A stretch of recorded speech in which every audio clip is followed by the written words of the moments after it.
ఒక మాట అడిగినా ప్రియ, నువ్వు నా దాని అనుకున్నాక ఈ హృదయం ఎప్పటికీ నువ్వే కావాలని కోరుకుంటుంది. ఈ మాట ఎవ్వరికీ చెప్పొద్దు ప్రియ, ఎవ్వరికీ చెప్పొద్దు.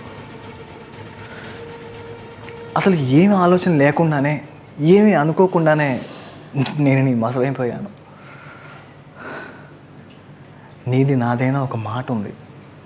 ఆ మాట ఎప్పటికీ మన ఇద్దరి మధ్యనే ఉండిపోవాలి, కానీ వేరే వాళ్ళకి తెలియకూడదు. ఏ కళ్ళైతే నిన్ను చూడాలని కోరుకున్నాయో ఈరోజు ఆ కళ్ళు కలిశాయి. జీవితాంతం ఆ కళల్లోనే చూడాలి, నీ కళల్లోనే ఉండిపోవాలనిపిస్తుంది ప్రియ. కలిసి నడవాలన్నా, రెండు హృదయాలు కలవాలన్నా ప్రేమికులకి లెక్క లేనన్ని కారణాలు ఉంటాయి. అందుకే కదా ఒకే ఒక మాట చెప్తానని చెప్పి కొన్ని వేల కొద్ది మాటలు మాట్లాడుకుంటుంటారు. నీ అనుమతి లేకుండానే నేను కోరుకున్న నిన్ను నా ప్రియురాలు అనుకునే అధికారాన్ని పొందాను. అది అలా ఉంటే ప్రేమ అనేది ప్రతి ఒక్కరికి సంబంధించిన విషయమైనా ప్రేమికులకు మాత్రం వాళ్ళిద్దరికి సంబంధించిన విషయమనే అనుకుంటారు.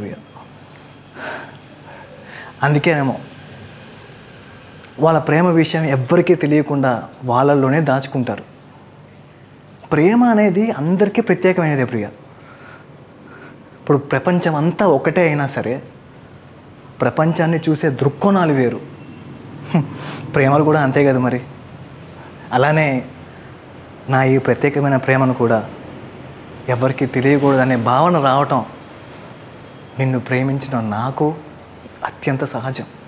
ఏదో అలా వచ్చినట్టు వచ్చి కాసేపు కలిసిపోయి అసలు ఎటుపోతారో కూడా తెలియని వాళ్ళు మన జీవితంలో చాలామంది ఉంటారు ప్రియ. కానీ పరిచయమైన దగ్గర నుండి జీవితాంతం తమ చేయి వీడకుండా ఉండేవాళ్ళు మాత్రం చాలా కొంతమందే ఉంటారు. స్నేహంలో అయితే మన ప్రాణ స్నేహితులు ఇద్దరు ముగ్గురు ఉంటారేమో, కానీ ప్రేమలో మాత్రం ఒకే ఒక్కళ్ళు ఉంటారు ప్రియ. అది చాలా అరుదుగా ఉంటారు. అలాంటి నన్ను పరాయివాడిని అనుకోవటంలో అర్థమే లేదు కదా.